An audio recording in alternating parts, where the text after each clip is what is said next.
جوابی کارروائی ہو جائے تو پورا جواز مل جائے گا انہیں کہ وہ ہمیں کراش کرتے رکھتے. یہ انتہائی حکیمانہ فعل، انتہائی مدبرانہ انداز. We have to buy time, ابھی تو ہمیں وقت چاہیے کہ ہم اپنی دعوت و تربیت کے ذریعے سے اپنے بیس کو، اپنی طاقت کو وسیع کریں، مضبوط کریں، مستحکم کریں. جس کو علامہ اقبال نے کہا ہے کہ با لشہ درویشی در ساد و دمادم زن، درویشی کا انداز اختیار کرو، اس سے موافقت اختیار کر لو اور پھر اس پر لگے رہو، کوشش کرتے رہو. آخر دعوت و تبلیغ بھی تو درویشی ہوتی ہے. پھر یہ کہ درویش کو اگر آپ نے تھپڑ مار دیا تو جواب میں آپ کو تھپڑ نہیں مارے گا، یہی درویشی ہے. بدھ مت کے بھکشو ہے، ظاہر بات ہے کہ ان کے آپ کو خلاف اقدام بھی کریں گے، وہ جوابی کارروائی نہیں کریں گے. تو دعوت و تبلیغ، تربیت و تزکیہ، تنظیم اور صبر محض، no retaliation, no raising of hands even in self defence, چاہے تمہارے ٹکڑے اڑا دے. حضرت خباب بن الارض سے کہا گیا اتارو کرتا، اتار دیا. دیکھتے ہوئے انگارے زمین میں بچھا رکھے، پہلے ان کی نگاہوں کے سامنے، لیٹ جاؤ، لیٹ گئے. حکم ہے محمد عربی کا صلی اللہ علیہ وسلم. ورنہ ایک آدمی ڈیسپریٹ ہو جائے کہ یہ تو مجھے زندہ کے کباب بنانے چلے ہیں، اور وہ کوئی اقدام کرے تو 2-4 کو مار کر تو مرے گا نا. ڈیسپریٹ آدمی. بلی کو بھی اگر آپ کارنر کر لے اور اسے محسوس ہو کہ اب اس نے میرے لیے کوئی راستہ نہیں چھوڑا ہے بھاگنے کا، وہ آپ پر حملہ ہو جائے گی. بلی تو ایک انسان، اسے یہ معلوم ہو جائے کہ یہ تو مجھے بھولنے لگے زندہ کو، تو وہ اگر کوئی کارروائی کرے گا تو 1-2 کو تو مار کر مرے گا نا. لیکن نہیں، اجازت نہیں. تو یہ جو 12 برس ہے مکے کے، یہ دعوت و تبلیغ، تربیت و تزکیہ، تنظیم، جس کا کلائمیکس ہے بیعت عقبہ ثانیہ، جس میں کہ حضور نے عہد دیا، بایعنا رسول اللہ صلی اللہ علیہ وسلم علی السمع والطاعۃ فی العسر والیسر والمنشط والمکرہ وعلی عصرۃ علینا وعلی لا ننازع امر اہلہ وعلی ان نقول بالحق اینما کنا لا نخاف فی اللہ لومۃ لائم. ہم نے بیعت کی تھی اللہ کے رسول سے کہ آپ کا ہر حکم سنیں گے اور مانیں گے، اطاعت کریں گے، خواہ مشکل ہو خواہ آسان ہو، خواہ طبیعت آمادہ ہو خواہ ہمیں اپنی طبیعتوں پر جبر کرنا پڑے، خواہ آپ دوسروں کو ہم پر ترجیح دے دیں، اور جنہیں بھی آپ امیر بنائیں گے، ذمہ دار بنائیں گے، ان سے بھی جھگڑیں گے نہیں، ان سے تعاون کریں گے، اور جہاں بھی کہیں ہوں گے حق بات اور صحیح مشورہ ضرور پیش کر دیں. یہ بیعت تھی، اس کی بنیاد پر ایک عظیم تنظیم وجود میں آئی. اور یہ صبر محض، یہ 4 مراحل تھے اس امر کے، اس انقلابی جد و جہد کے، جو مکے میں پورے ہو گئے. مدینے میں آ کر 6 مہینے آپ نے لیے 3 کاموں کے لیے، جس کو کہیں گے ہم انٹرنل کنسولیڈیشن. مسجد نبوی کی تعمیر جو ایک مرکز بن گیا، اب یہ دار الندوہ بھی ہے، دار المشاورہ بھی ہے، یہ دار العبادہ بھی ہے، دار الصلاۃ بھی ہے، یہی دار التعلیم بھی ہے، یہی دار التزکیہ بھی ہے، دار الاحسان بھی ہے. خانقاہ کہہ لے، دستگاہ کہہ لے، تربیت گاہ کہہ لے، عبادت گاہ کہہ لے، حکومت کا مقام کہہ لے، مشورے کی جگہ کہہ لے، پارلیمنٹ ہاؤس کہہ لے، یہ سب مسجد نبوی ایک مرکز وجود میں آ گئے. نمبر 2، انصار اور مہاجرین کو بھائی بھائی بنانا، تاکہ یہ 2 حصے، ہماری جماعت، اسلامی جماعت کے 2 حصے مربوط ہو گئے. نمبر 3، یہودیوں کے ساتھ بھی ایک معاہدہ کر کے انہیں جکڑ لینا، جوائنٹ ڈیفنس آف مدینہ، کہ اگر مدینے پر باہر سے حملہ ہوا تو سب مل کر دفاع کریں. یہ تھی آپ کی. اور یہاں میں آپ کو بتا دوں، ٹوائنبی نے ایک بڑا زہر بھرا جملہ کہا تھا حضور کے بارے میں، Muhammad failed as a prophet but succeeded as a statesman مین. محمد نبی کی حیثیت سے تو ناکام ہو گئے، مکے میں جو نقشہ تھا، دعوت ہے، تبلیغ ہے، تربیت ہے، تزکیہ ہے، صبر ہے، یہ تو تھا وہ واقعی جو نبی کام کیا کرتے تھے. وہی جو حضرت عیسیٰ نے 3 سال کیا، وہی کام تھا نا. پر دیر ہی فیلڈ، ناکام ہو گئے، بھاگے وہاں سے. ان کا کہنا یہ فلائٹ ٹو مدینہ کہتے ہیں، فرار، مدینے کی طرف فرار. یہ فرار نہیں تھا، یہ جیسے آلٹرنیٹ بیس کی تلاش میں آپ گئے تھے طائف، مشیت ازدی کچھ اور تھی. یہ آلٹرنیٹ بیس تھا جو مدینے کی شکل میں اللہ نے عطا کیا اپنی جد و جہد کو لانچ کرنے کے لیے، اپنے آفینسو کے لیے بیس وہ مدینہ عطا کیا. تو جو پروفیسر منگمبری واٹ ہے، جس کو کہ ایک مرتبہ ضیاء الحق صاحب نے یہاں پہ خاص طور پر بلایا تھا، برطانوی پروفیسر ہے، اس نے سیرت النبی پر 2 کتابیں لکھی ہیں، محمد at Mecca, Muhammad at Medina. اور ان دونوں کتابوں کے اندر حضور کی شخصیت کے متضاد پہلوؤں کو نمایاں کیا ہے. مکے والا محمد کچھ اور ہے، مدینے والا اور ہے. مکے والا محمد تو واقعی داعی ہے، مبلغ ہے، مربی ہے، مذکی ہے، درویش ہے، وہ تو واقعی نبیوں والا نقشہ ہے جیسے نبی ہوتے تھے. مدینے والا محمد تو اسٹیٹس مین ہے، سیاستدان ہے، سپہ سالار ہے، یہ تو ہے ہی دوسری شخصیت بالکل. لیکن یہ کہ جو بھی اس نے شرارت کی ہے ان 2 کتابوں کو علیحدہ علیحدہ اور اس کے تضاد کو نمایاں کرنے کے لیے، اس سے قطع نظر محمد مدینہ میں اس نے حضور کے دیے مدح کے، تعریف کے جتنے سپرلیٹوز ہیں سب جمع کر دیے جو انگریزی زبان میں ہو سکتے. آپ کی دور اندیشی، آپ کی معاملہ فہمی، آپ کی ہر نئی صورتحال کے بارے میں صحیح اقدام کی صلاحیت، آپ کی انسان شناسی، انسان کو سمجھ لینا اور ہر انسان سے اس کی سطح پر بات کر سکنا، ہر انسان سے اس کی صلاحیت اور استعداد کے مطابق کام لے لینا. یہ انسان شناسی اگر نہ ہو تو دنیا میں آپ کامیاب نہیں ہو سکتے. موقع شناسی، تدبر، سیاست، آپ کی اسٹیٹسمین شپ، اس کے لیے سارے سپرلیٹوز جتنے بھی ممکن ہے وہ جمع کر دیے. اسی لیے دھوکہ کھاتا ہے مسلمان پہ یہ محمد صلی اللہ علیہ وسلم کی تعریف کر رہا ہے، حالانکہ وہ کنٹراسٹ دکھا رہا ہے کہ یہ ہے آپ کے اوصاف بحیثیت سیاستدان اور اسٹیٹسمین کے. بحیثیت نبی تو ناکام ہو گئے، مدینے سے مکے سے بھاگ کر مدینے میں پناہ لینی پڑی. یہ زہد بولا ہوا اس نے، لیکن میں نے اس لیے بتایا کہ واقعتاً یہ میثاق مدینہ شاہکار تھا محمد رسول اللہ کی معاملہ فہمی، دور اندیشی اور سیاست کو سمجھنے کا. ان تینوں قبیلوں کو جکڑ لیا ہے میثاق مدینہ میں، جوائنٹ ڈیفنس آف مدینہ. یہ دوسری بات ہے، بعد میں وہ ایک ایک کر کے اس سے غداری کے مرتکب ہوتے رہے، لیکن ظاہر بات ہے جب غداری بھی کرتے تھے تو رک رک کر، چھپ چھپ کر، کھلے عام ان کو یہ ہے، ظاہر بات ہے معاہدہ کیا ہوا ہے، جکڑے ہوئے اس میں، کھلے عام جو ہے اپنی ان سرگرمیوں کی انہیں جرات نہیں ہوئی. در پردہ سازشیں کرتے رہے، مکے والوں کو ابھارا، کسی اور کے لیے کیا، اپنی امداد کا وعدہ کیا، پھر جو بھی خلاف ورزیاں ہوئی تو ایک ایک کر کے مدینے سے نکالے بھی گئے. بنو قینقاع، پھر بنو نذیر اور پھر بنو قریظہ، تینوں کے تینوں. 6 مہینے حضور نے لیے ان 3 کاموں کے لیے. 7ویں مہینے سے آپ نے چھوٹے چھوٹے دستے اب بھیجنے شروع کر دیے مکے کی طرف. چیلنجنگ، اب یہ انداز ہے چیلنج کا، اب یہ ایکٹیو ریزسٹنس، باطل کو چیلنج دینے کا انداز. یہ 8 مہمیں ہیں بدر سے پہلے. بدقسمتی سے سیرت کی کچھ وہ کتابیں جو انگریزی دور میں لکھی گئیں ان میں ان کو پلے ڈاؤن کیا گیا ہے، چھپایا گیا ہے، یہاں تک کہ علامہ شبلی نے بھی ان کو چھپایا ہے. اس کی وجہ کیا ہے کہ اس سے ثابت ہوتا ہے کہ ہجرت کے بعد جنگ کا آغاز محمد کی طرف سے ہوا صلی اللہ علیہ وسلم، قریش مکہ کی طرف سے نہیں ہوا. اور یہ وہ بات تھی کہ جو اس دور میں جبکہ ہمارے اوپر یہ تنقید ہوتی تھی کہ اسلام تو تلوار سے پہلا ہے اور یہ تو بوئے خون آتی ہے اس قوم کے افسانوں سے، یہ تو خونی لوگ ہیں، جنونی لوگ ہیں، یہ تو آپ دلیل سے بات نہیں کرتے، طاقت سے بات کرتے. یہ چونکہ مسلسل پروپیگنڈا ویسٹ کی طرف سے ہو رہا تھا تو ہمارا انداز ہو گیا تھا اپولوجیٹک. نہیں جناب، حضور نے تو جنگ جو کی دفاعی کی ہے، صرف وہ تو انہوں نے آغاز کر دیا تھا تو آپ نے دفاع کیا. یہ حالانکہ 100% غلط. اس کی وجہ کیا ہے؟ حضور کو اللہ نے بھیجا تھا دین کو غالب کرنے کے لیے. آپ مکے سے مدینے آ کر وہاں کی جو نخلستانوں کی ٹھنڈی چھاؤں میں آرام کرنے تو نہیں آئے تھے صلی اللہ علیہ وسلم. وہ تو تھا اپنی اس جدوجہد کے اگلے مرحلے کو، اس کے آفینسو کو لانچ کرنے کے لیے ایک بیس ہے جو اللہ نے عطا کیا.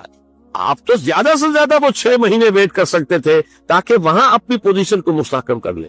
اس سے زیادہ جو ہے آپ کے لیے ممکن ہی نہیں تھا، لہذا آپ نے آغاز کیا. سلسلہ آپ کی جانب سے شروع ہوا. 8 مہمیں بدر سے پہلے ہیں جن میں 4 میں حضور خود بھی شریک ہوئے، لہذا وہ غزوات کہلائیں گے، اور 4 وہ تھے جن میں حضور نہیں گئے تو وہ سرایا کہلاتے ہیں. اور اس کی تفصیل میں نہیں جا سکتا اس وقت، لیکن ان مہموں کا مقصد کیا تھا ایک لفظ پہلے استعمال کر چکا ہوں، قریش کو چیلنج کرنا.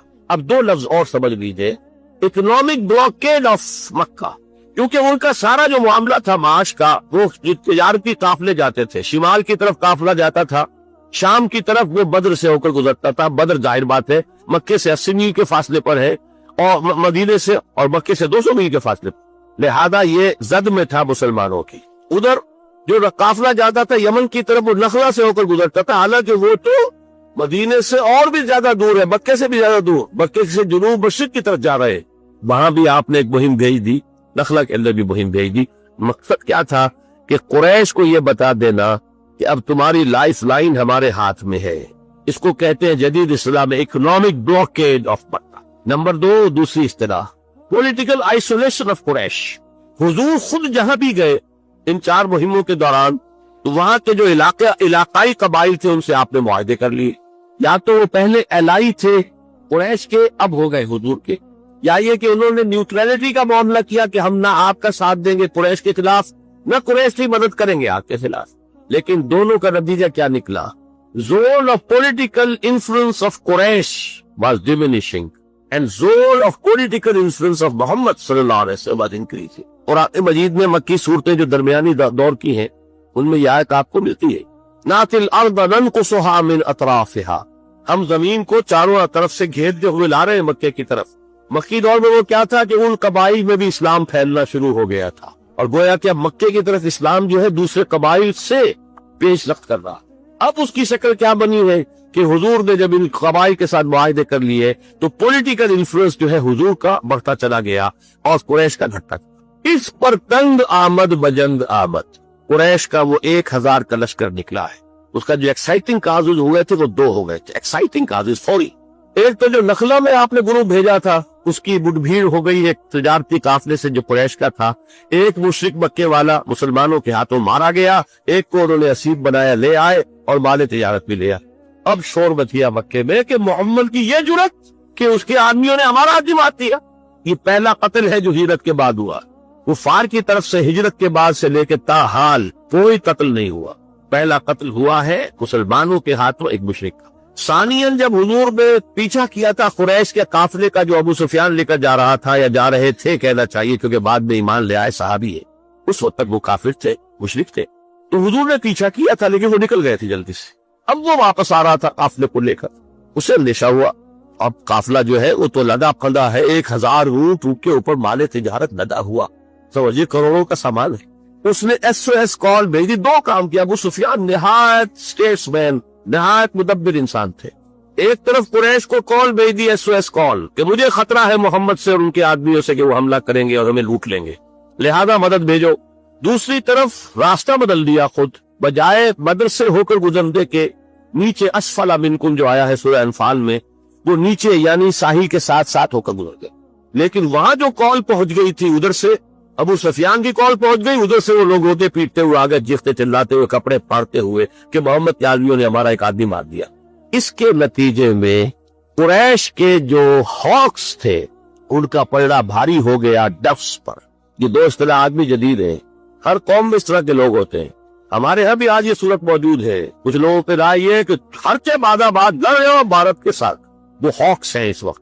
نتائج کیا ہو سکتے ہیں اس کے بارے میں زیادہ سوچنے کی وہ تکلیف گوارا نہیں کرتے۔ جوش ہے، خروش ہے، ولولہ ہے۔ کچھ لوگ ہوئے تو جو نہیں کہہ رہے کہ بھائی سوچو اس کے نتائج بہت خطرناک ہو سکتے ہیں، آل آؤٹ وار بھارت اور پاکستان کی کیا نتائج ہوں گے، اور اگر خدا نے خواستہ، لیکن یہ کہ خدا نے خواستہ تو میں کہہ رہا ہوں، لوگوں کا تو کہنا یہ کہ خواستہ ہی خواستہ ہوگا لازماً یہ کہ وہ ایٹمک وار بن جائے گی، نہ خواستہ کے کیا سوال، وہ تو لازمن بنے گی ایٹمک وار، اور اس کے جو نتائج ہوں گے جتنے ہولناک ہوں گے، اور جس کا سب سے بڑا نتیجہ یہ نکلے گا کہ پھر عالمی قوتیں ہمارے اوپر آ کر حملہ کریں گی اور ہماری ایٹمی صلاحیت کو ہمیشہ کے لیے ختم کر دیں، جیسے صدام حسین کی صلاحیت کو انہوں نے ختم کیا، اگلا پچھلا کھایا پیا سارا اگلوا لیا، اور ابھی اس پر بس نہیں ہے۔ بہرحال کچھ لوگ ہوئے جو مشورہ دے رہے ہیں کہ ان چیزوں کو دیکھو، سوچو، تو یہ ڈوز کہلائیں گے، وہ ہاکس کہلائیں گے۔ قریش میں بھی 2 طرح کے لوگ تھے، ہاکس میں ابو جہل تھا، عقبہ ابن ابی معیط تھا، اور بڑے بڑے لوگ تھے، وہ کہتے تھے چلو جی چل کر مدینے پہ حملہ کرو، ختم کرو محمد کو اور ان کے ساتھیوں کو۔ دوسری طرف کچھ وہاں ڈس بھی تھے۔ عتبہ ابن ربیعہ ایک بزرگ شخصیت جو پہلا مقتول ہے بدر کے میدان میں، لیکن وہ بہت شریف النفس انسان تھا، عتبہ ابن ربیعہ۔ حکیم ابن حزام، وہ تو شاید اندر کھاتے ایمان بھی لا چکے ہو لیکن ظاہر نہیں کیا تھا انہوں نے، بہت شریف انسان، وہ کہتے تھے کہ بھائی نہیں، اب وہ بلا ہمارے سر سے ٹل گئی ہے۔ عتبہ ابن ربیعہ کا قول آپ کو سنا رہا ہوں کہ دیکھو وہ بلا ہمارے سر سے ٹل گئی، محمد ان کے ساتھی چلے گئے، اب تم محمد کو عرب کے حوالے کر دو، عرب سے مراد بقیہ عرب، اس لیے کہ محمد تو چین سے بیٹھنے والے نہیں ہیں، انہوں نے اپنی دعوت پھیلانی ہے، تو جو رد عمل ہمارا ہے وہی ہوگا۔ سارے کے سارے عرب کے لوگ جو ہے بت پرست ہیں، مشرک، اگر ان سے کشمکش ہوئی محمد کی، تو اگر محمد ان پر غالب آ گیا صلی اللہ علیہ وسلم تو ہمارا کیا جائے گا؟ خید و کرشی نا، ہمارا اپنا بھائی ہے نا، وہ یا کہ قریش کی حکومت قائم ہو جائے گی پورے عرب پر، اور اگر بقیہ عرب نے محمد کو ختم کر دیا صلی اللہ علیہ وسلم تو جو تم چاہتے ہو وہ ہو جائے گا، اور تمہیں اپنی تلواریں اپنے بھائیوں کے خون سے رنگین نہیں کرنی پڑے گی۔ آخر محمد کون ہے؟ بنی ہاشم میں سے ہے۔ ابو بکر کون ہے؟ وہ آخر تمہارے قبائل میں سے ہے۔ عمر کون ہے؟ بنو عدی میں سے ہے۔ ابو بکر بنو تین میں سے ہے۔ آخر یہ لوگ کون ہوں؟ خود ابو سفیان کا، خود عتبہ ابن ربیعہ کا بیٹا ادھر ہے، حذیفہ، یہ سارے جو ہے آپس کے رشتے ہیں تمہارے۔ حضرت ابو بکر حضور کے ساتھ تھے، بیٹا عبد الرحمن ادھر سے آیا تھا لڑنے کے لیے، اور اس نے کہا بھی تھا کہ ابا جان بدر میں ایک موقع پر آپ میری زد میں آ گئے تھے، میں نے آپ کو چھوڑ دیا، رعایت کی آپ کے ساتھ۔ جب حضرت ابو بکر نے جواب دیا تھا کہ بیٹے یہ تم نے اس لیے کیا کہ تم کفر کے لیے، باطل کے لیے لڑ رہے تھے، خدا کی قسم اگر تم کہیں میری زد میں آ جاتے میں کبھی نہ چھوڑتا۔ تو اس نے یہ کہا عتبہ بن ربیعہ نے کہ ہم اپنی تلواریں اپنے بھائیوں کے خون سے رنگی، اس سے بہتر ہے عرب جو ہے باقی نمٹ لے کے ختم کر دیں گے، اور اگر ان کا پلوا باری ہو جائے تو اس کے معنی کیا ہوں گے؟ پورے جزیرہ نما عرب پر ہماری حکومت قریش کی ہوگی نا۔ لیکن جب یہ دو چیزیں آ گئی تو اب یہ جو ڈوز تھے وہ بے بس ہو گئے۔ ہاکس جو ہے انہوں نے تیاری کی، تبل بجایا، 1000 کا لشکر تیار کر کے کیل کھادے سے لیستے پڑے۔ اس میں بھی ایک بات بتا دوں، جب عین بدر کے میدان میں پہنچ گئے، ادھر سے حضور بھی اپنی 313 کی نفری لے کر آ گئے، انہیں پیغام پہنچ گیا کہ ہمارا قافلہ تو بچ کے نکل گیا، پہنچ گیا وہ تو مکے، اس کے لیے کوئی اندیشہ نہیں رہا۔ حکیم ابن حزام آتے ہیں، عتبہ ابن ربیعہ وہی شریف النفس انسان، کہتے دیکھیے ہمارا قافلہ تو بچ کے نکل گیا ہے، اب لڑائی کی کیا ضرورت ہے؟ آپ کی حیثیت ایسی ہے کہ آپ اگر چاہیں تو یہ خوریزی روک سکتی ہے۔ دونوں مل کر آئے، ہاک جو ہاک اعظم تھا سب سے بڑا، ابو جہل اس کے پاس، جب عتبہ نے یہ بات پیش کی اور ساتھ ہی یہ کہا کہ وہ جو ہمارا ایک آدمی قتل ہو گیا تھا محمد کے آدمی اس کے ہاتھوں صلی اللہ علیہ وسلم، اس کی دیت، اس کا خون بہا میں ادا کر دیتا ہوں، باقی یہ کہ ہمارا قافلہ تو بچ کے نکل ہی گیا ہے تو خواہ اس خوریزی سے جو ہے ایوائڈ کریں، واپس چل۔ ابو جہل نے ایک تو بلایا اس کے بھائی کو جو مقتول تھا کہ تمہارا جو بدلہ ہے وہ تمہارے ہاتھ سے جا رہا ہے، اور اس نے اپنے کپڑے پھاڑے اور چیخ ماری، اور جو بھی عرب کا رواج تھا کہ مجھے تو قصاص چاہیے، بدلہ چاہیے، مجھے کوئی خون بہا نہیں چاہیے۔ اور پھر تانا دیا اس نے کہ عتبہ شاید تم پر بزدلی طاری ہو گئی کہ تمہارا اپنا بیٹا حذیفہ جو ہے وہ سامنے مقابلے پہ۔ اب یہ بہت بڑا تانا تھا عرب کے لیے، شریف النفس اور شریف النسب جو ہے، اس نے کہا اچھا اب یہ کل معلوم ہوگا کہ کون بزدل ہے اور کون بہادر۔ چنانچہ اگلے دن سب سے پہلے عتبہ میدان میں آیا ہے، اپنے بھائی کو لے کر، شیبہ کو، اپنے بیٹے ولید کو لے کر مبارزت ہوئی۔ ادھر سے 3 انصاری صحابی نکلے، پوچھا کون ہو تم لوگ؟ ان کا انصار مدینہ میں سے، کہ نہیں ہمیں تم سے کوئی سروکار نہیں، ہمیں اپنے لوگوں سے لڑنا ہے، برابر کے لوگ چاہیے۔ اس پر پھر حضرت حذیفہ نکلنے لگے اپنے باپ کے مقابلے، تو حضور نے روک دیا اشارہ کرتے، پھر حضرت علی، حضرت حمزہ اور حضرت عبیدہ، یہ 3 افراد نکلے، عبیدہ ابن حارث، اور پہلا قتل حضرت حمزہ کے ہاتھوں عتبہ، وہی جو جنگ روکنا چاہتا تھا لیکن تانا برداشت نہیں کر سکا کہ یہ معلوم ہوتا ہے تم بزدلی دکھا رہے ہو کہ بیٹا مقابلے میں ہے۔ بہرحال اس کو اللہ تعالیٰ نے جو فتح عطا فرمائی اپنی نصرت خصوصی سے، اس کو یوم الفرقان قرار دیا گیا۔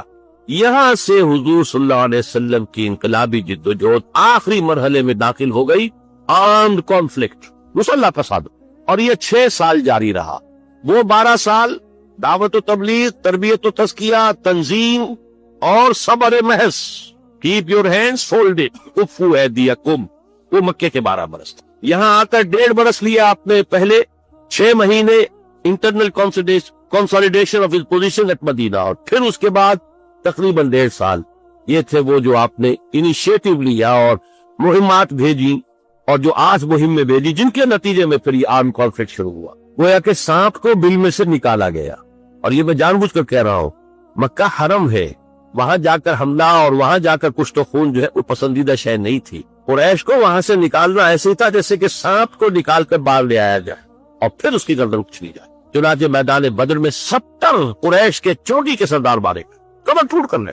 البتہ اس کے بعد ظاہر بات ہے جو میں نے کہا 6 سال کی جنگ، یہ ہے کنٹینیوس وار، یہ جن کو ہم جانتے ہیں یہ بیٹلز ہیں، battle of Badr, battle of Uhud, battle of trenches, غزوہ بدر، غزوہ احد، غزوہ احزاب وغیرہ وغیرہ، غزوہ بنی المصطلق، غزوہ خیبر، غزوہ فلاں، یہ غزوات ہیں، جنگ مسلسل۔ لیکن چونکہ محمد رسول اللہ صلی اللہ علیہ وسلم نے پوری تیاری کی تھی، افراد کو تیار کیا تھا، ان کا تزکیہ کیا تھا، ان کے اندر وہ ولولہ پیدا کر دیا تھا کہ ہر عبادت آباد جانے تک دینے کے تیار، نظم کا خوگر بنا دیا تھا، پھر ان کی للہیت اس درجے کو پہنچ چکی تھی کہ شہادت ہے مطلوب و مقصود مومن، نہ مال غنیمت نہ کشور کشانی۔ یہ ساری تیاری کر کے آپ اس میدان میں آئے تھے، یہ عام کانفلکٹ کا دور شروع ہوا، اللہ تعالیٰ نے کامیابی عطا فرمائی، جاء الحق وزهق الباطل ان الباطل کان زہوقا۔ سن 8 یا 9 میں یوں سمجھیے کہ یہ اندرون ملک عرب انقلاب کی تکمیل ہو گئی۔ البتہ اس کے بعد کا ایک مرحلہ ہے، اور وہ سمجھ لیجئے کسی بھی سچے انقلاب کے لیے یہ آخری مرحلہ جو میں ابھی ذکر کروں گا یہ اس کا لٹمس ٹیسٹ ہے۔ ٹرو ریولوشن، حقیقی انقلاب صرف وہ ہوتا ہے جو کسی جغرافیائی یا قومی یا ملک کی حدود کے اندر محدود نہیں رہتا، وہ پھیلتا، ایکسپورٹ ہوتا ہے، اس لیے کہ وہ نظریے کی بنیاد پر ہوتا ہے۔ نظریہ جو ہے اسے کوئی پاسپورٹ درکار نہیں، کوئی ویزا درکار نہیں، وہ تو جیسے بادل ادھر سے ادھر جا رہے ہیں، ہوا ادھر سے ادھر جا رہے، نظریہ بھی جائے گا۔ نظریہ پھیلے گا تو اس انقلاب کی جو ہے وہ توسیع ہوگی۔ تو جو انقلاب اپنے آپ کو انقلاب تو کہے لیکن کسی حدود کے اندر رہ جائے محدود ہو کر، وہ انقلاب حقیقی نہیں ہے، اپرنٹ انقلاب ہے، ظاہری طور پر انقلاب کہیں گے۔ اس کی سب سے بڑی مثال ایران کا انقلاب ہے، وہ حقیقی انقلاب نہیں ہے، اگرچہ اپرنٹ انقلاب ہے کہ بادشاہت ختم ہوئی، علماء سے حکومت قائم ہو گئی، لیکن حقیقی انقلاب نہیں ہے، اس کی تصدیق نہیں ہو سکی۔ ایکسپورٹ کی کوشش کی گئی پاکستان میں کہ یہاں کچھ اہل تشیع نے ایگریسو انداز اختیار کیا تھا، آپ کو معلوم یاد ہوگا 1979 کے انقلاب ایران کے بعد، اگرچہ یہ کہ بہرحال ان کو کامیابی حاصل نہیں ہوئی۔ یا پھر ایکسپورٹ ہو سکتا تھا سب سے زیادہ آسانی کے ساتھ، وہ عراق میں ملحق بھی تھا، اور 55% آبادی جو ہے عراق کی وہ شیعوں پر مشتمل ہے، لیکن وہاں بھی ایک اسٹریٹجک غلطی ہوئی خمینی صاحب سے، اور بڑی ہوشیاری کا ثبوت دیا خدام حسین نے، جس نے اسے عرب اور عجم کا کانفلکٹ بنا دیا۔ اصولی وہ بات پر رہی، بلکہ یہ گویا کہ نیشنلزم آ گیا، ایرانی نیشنلزم ورسس عرب نیشنلزم۔ بہرحال کسی بھی ٹرو ریولوشن کا لٹمس ٹیسٹ یہ ہے کہ وہ حدود سے باہر نکلتا ہے۔ انقلاب فرانس وہ صرف فرانس تک تو نہیں رہا، وہ تو پوری دنیا میں جمہوریت کا دورہ ہے۔ انقلاب روس کہاں، لیٹن امریکہ کہاں، یہ ابھی تک جہاں پہ بیٹھا ہوا ہے وہ کیوبا، کہاں سے کہاں تک پہنچا۔ تو انقلاب جو ہے وہ حاصل، یہی وجہ ہے کہ حضور کے انقلاب کا بین الاقوامی یا عالمی مرحلہ بھی فوراً شروع ہو گیا، جس کا آغاز حضور خود کر گئے۔ نہ صرف یہ کہ جزیرہ نما عرب کی حد تک انقلاب کی تکمیل آپ نے بنفس نفیس اپنے دستے مبارک، بلکہ اگلے فیز کا انٹرنیشنلائزیشن، گلوبلائزیشن جو ہے اس انقلاب محمدی کی، اس کا بھی آغاز آپ نے فرمایا۔ اس کے لیے 3 باتیں نوٹ کر لی۔ جب تک صلح حدیبیہ نہیں ہو گئی، جسے قرآن نے انا فتحنا لک فتحا مبینہ قرار دیا، حضور نے باہر نہ کوئی دائی بھیجا، نہ مبلغ بھیجا، نہ کوئی نامہ مبارک بھیجا، کچھ نہیں، پوری توجہ عرب کے اندر ہی اندر، تاکہ یہاں انقلاب آ جائے۔ 10 برس آپ نے مکے سے باہر نہیں نکالا قدم، سوائے اس کے کہ عکاظ کا میلہ ہوا، وہ آس پاس کے قبائل میں آپ چلے جاتے تھے۔ آپ نے پورے 10 برس صرف مکے میں اپنی دعوت کو پیش کیا۔ اس کے بعد مزید 8 برس تک سمجھیے کہ آپ صرف جزیرہ نما عرب کی حد تک۔ صلح حدیبیہ کے بعد آپ نے نامہ ہائے مبارک بھیجے، ہرقل کو بھیجا، پرویز کو بھیجا، شہنشاہ ایران کو، مقوقس مصر کو بھیجا، اسی طریقے سے دیبوس نجاشی جو تھے ابیسینیا کے، انہیں بھیجا۔ وہ نجاشی فوت ہو چکے تھے جو ایمان لے آئے تھے حضور پر، اور ان کا تابعین میں شمار ہوتا ہے کہ حضور سے ملاقات نہیں ہو سکی، تو وہ تابعین میں سے صحابہ کرام جو گئے تھے وہاں ہجرت کر کے حبشہ، ان کی صحبت ان سے حاصل ہوئی، حضور کی نہیں۔ لیکن یہ کہ اس کے نتیجے میں آپ کے ایک ایلچی کو قتل کر دیا گیا، اور قتل کرنے والے وہ تھے کہ جو سلطنت روما کے باج گزار تھے، لہذا روما سے ٹکراؤ شروع ہو گیا۔ غزوہ موتا ہوا، پھر غزوہ تبوک، 30,000 کی نفری لے کر آپ جا کر تبوک میں 20 دن مقیم رہے۔ ہرقل چونکہ پہچانتا تھا نہیں اللہ کے نبی، مقابلے میں نہیں آیا، لاکھوں کی فوج لے کر پڑا ہوا تھا، شام میں موجود تھا، مقابلے میں نہیں آیا۔ بہرحال اس کا بھی آپ نے آغاز فرما دیا، جو پھر صحابہ کرام جو خلفائے راشدین کے دور میں پھر فوجیں نکلی ہیں، 3 کالمز، ایک سیدھا نارتھ کو، ایک ذرا سا ویسٹ کو ٹرن کر کے، ایک ایسٹ کو ٹرن کر کے، عراق سے ہوتے ہوئے ایران، اور ایران سے آگے ترکستان، جس کو کہ اس زمانے میں جو بہت بڑا ملک تھا خراسان، اس کی طرف پیشکش ہو گئی۔ ایک سیدھا گیا ایشیائی کوچک ایشیا مائنر کی طرف، ایک ذرا ویسٹ سے ہو کر شام سے، فلسطین سے ہوتا ہوا، صحرائے سینا سے ہو کر مصر، اور پھر یہ لیبیا وغیرہ ہوتا ہوا یہ اٹلانٹک کی طرف۔ یہ 3 کالم صحابہ کرام کی افواج کے نکلے ہیں، اور صرف 24 برس، بلکہ زیادہ صحیح طور پر صرف 20 برس میں، اس لیے کہ 24 برس جو ہے خلافت راشدہ کی حضرت علی کا بھی اگر شامل کیا جائے، خیر وہ 30 بن جائیں گے، 24 برس ہے حضرت ابوبکر، حضرت عمر، حضرت عثمان، 1/4 آف اے سینچری کے اندر، فرام آکسس ٹو اٹلانٹک، ادھر بحیرہ اوقیانوس، ادھر دریائے جیہو، اور ادھر کوہ طاف شمال میں، وہ سلسلہ جو ہے کوہستانی اس نے روک لیا۔